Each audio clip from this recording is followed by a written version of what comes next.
Hi guys, it's Erin. Today is a really stormy day outside. It's getting windy. It's been windy. It was windy last night. It's going to be stormy again tonight and tomorrow. Fall is here. So some of my plans for today got canceled. The rain is supposed to come too. We're supposed to get another 3/4 of an inch in a few hours. So I'm only going to get through some of the tasks that I wanted to today. The first thing I want to do though is to do a bit of an unboxing with our alliums that we got. I'm pretty excited about these. We've only had a few alliums in our garden for a couple years now, and I bought a ridiculous amount more. So one of the things about the alliums that we have is that part of the plan with these is to combat some of our mole/vole. I'm not sure if it's voles, but it's definitely moles and squirrels digging up and eating our bulbs. So part of the plan with these is to spread them in the gardens so that they can deter the critters. Alliums are onions, and like a lot of people, animals don't really like to eat them. They deter them, they run them off. So the hope is that planting these in a bunch of places around the garden will help to keep the critters at bay. But I wanted to go through each of the different types that I got, talk to you about the stats and what they look like, and then I do want to plant at least these guys in the St. Francis garden. That means I'm going to have to do clean out of a bunch of the annuals that are still in there, which is good timing because the storm's going to be a bit rough. I'm going to take you along. We'll see how much of it I can film with the weather, but I do want to show you how that works. So the first allium that I want to talk to you about is this one is called, oh geez, you can read it. I call it a drumstick allium. These are really fun. They're not super tall, although they can be. They get 18 inches. This is up to 30 inches tall. I've not grown these before, so I don't have a lot of experience. So I have seen them in person, and they're really cool.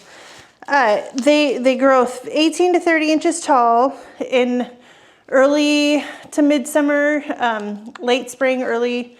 For us, it's usually late spring into early summer that most of the alliums are blooming. They want to be in full sun. They don't want to be in a super soggy spot, though. Most plants don't, right? Don't plant them somewhere that's going to hold a lot of water and just bog down, because they'll rot out. They're definitely hardy in our zone. The blooms, it says, they get, a couple inches tall, 1.5 inches wide, and they're really cool. If you can see the picture, I'll put one up. But they start out green, the whole little drumstick looking bloom, and it blooms from the top down, and as it does, it turns purple, and it's kind of this crazy bicolored, really cool looking flower. Most of these I don't intend to cut for cut flowers, but you never know with me. If it's in the garden and it's blooming, I might just take a few. But I have 100 of these to put into the garden. So that's the first one, the drumstick allium. I adore these so much. The next one is this guy. I've got 80 of these. These are purple sensation allium. So they want, I should have said, they want to be planted, most rule of thumb for bulbs of any kind is to plant it 2 times the height of the bulb deep. So that's just a general rule of thumb. So these only need to be, 1 inch, 1.5 inches deep. These guys are a bit bigger, so they're going to want to be 4 inches or so deep. And then again, same, they want to be, 4 to 5 inches apart. I will probably put some of these in the St. Francis garden, though not all of them. I'm going to spread them out in all of the gardens.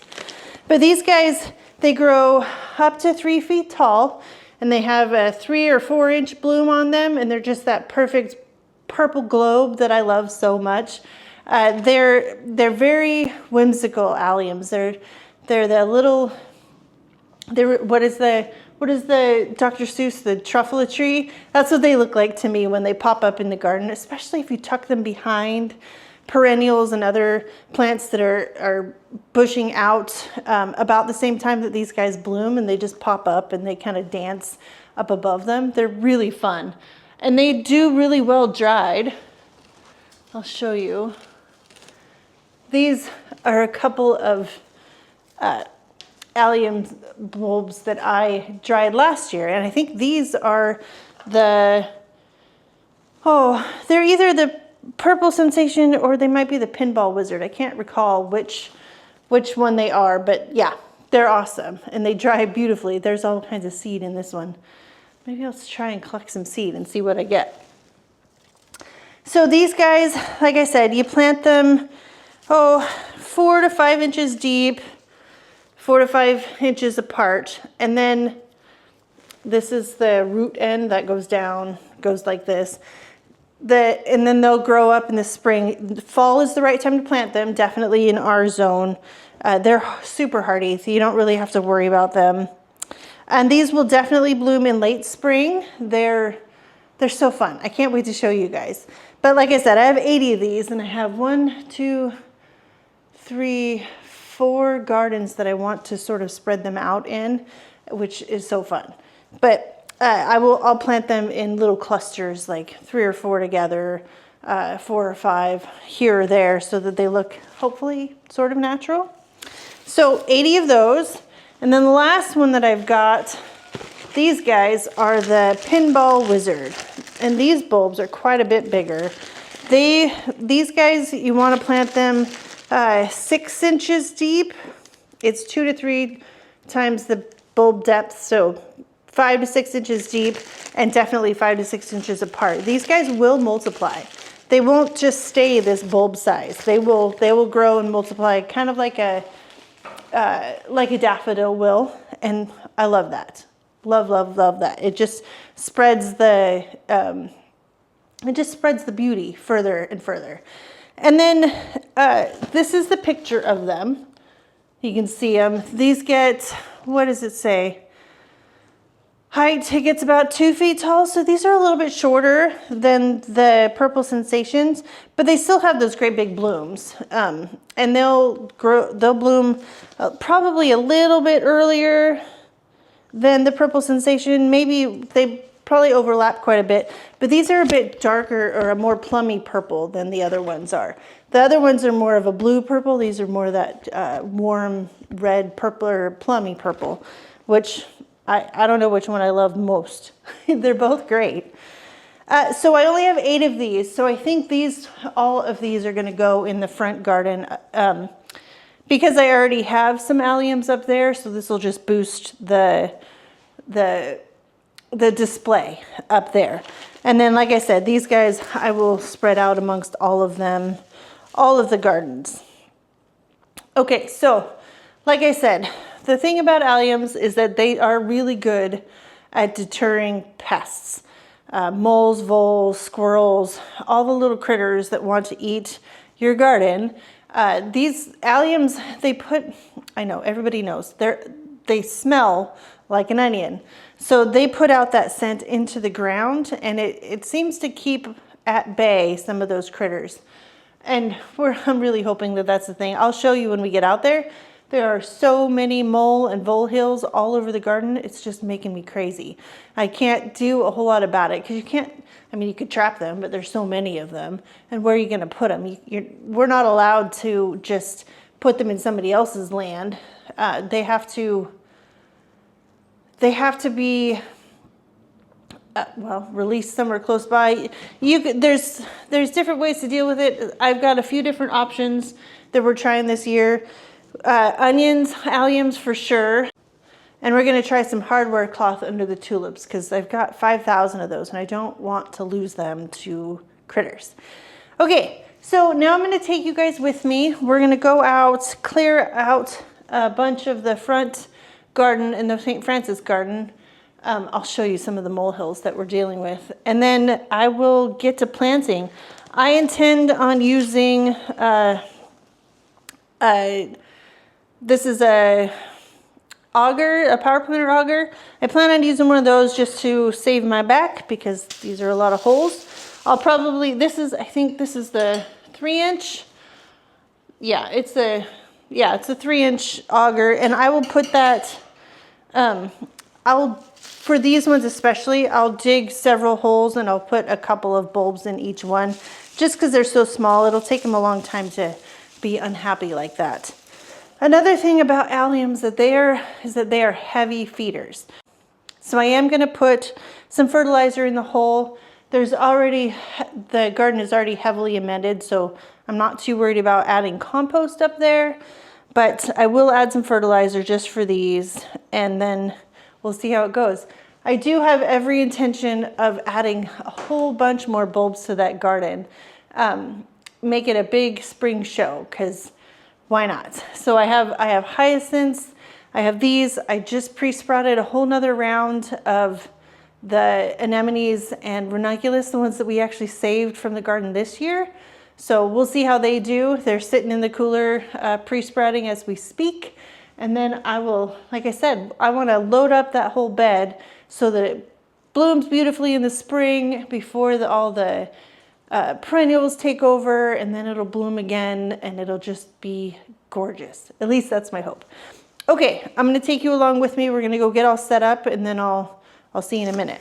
Okay, so this is the garden that I'm talking about.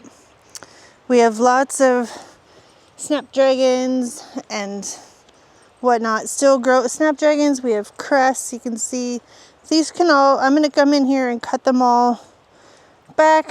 And we had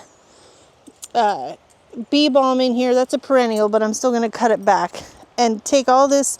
Even though, how beautiful is that? It's definitely hard to cut them back, but I'm going to do that anyway, and then get to planting. So let me get this all cleared out as best I can, and then we'll go from there.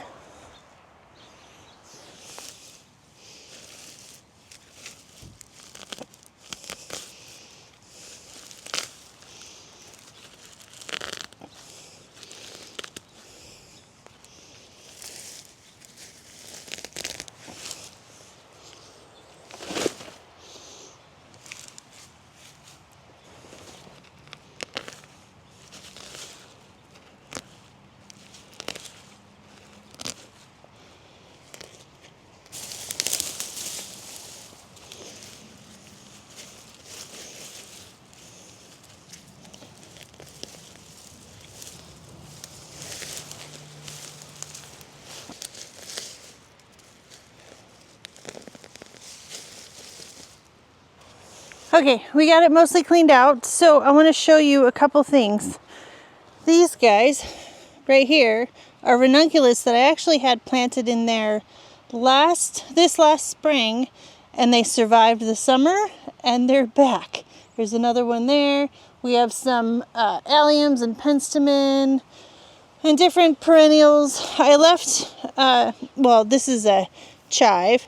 I left the bee balm over there just fine, and then there's some more ranunculus. That's kind of crazy. I didn't expect to see those buried in there.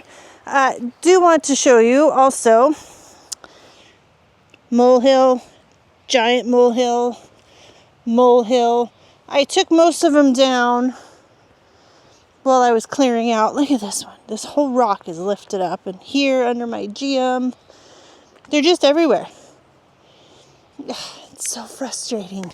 So hopefully some of this will help. Okay, so I'm all ready to get planting. So I did want to show you, I'm just using regular all-purpose organic garden fertilizer, and I will, oh, can you see the wind?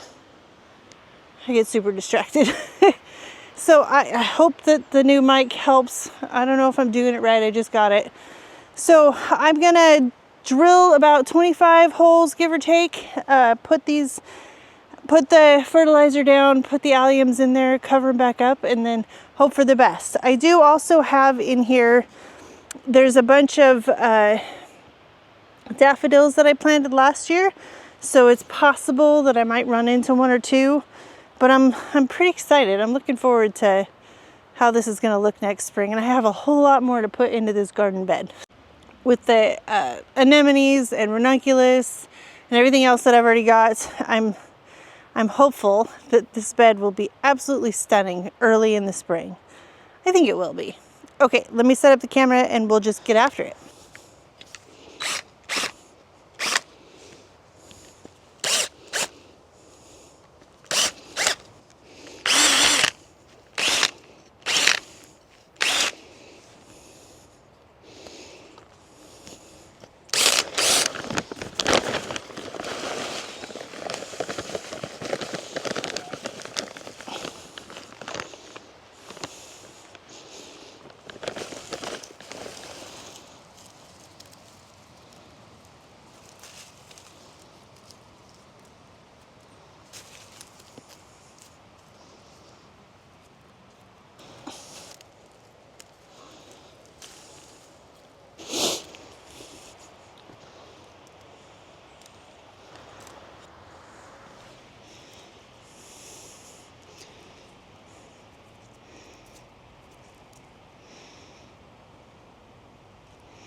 There's a helicopter out there.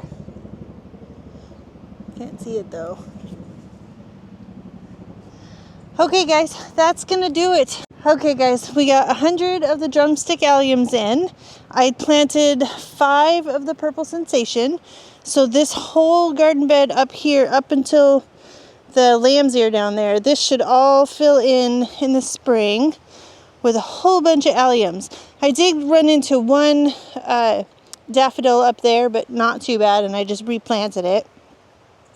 And like I said, all these ranunculus that are here, and I have 2 whole trays with ranunculus and anemone in the cooler over there.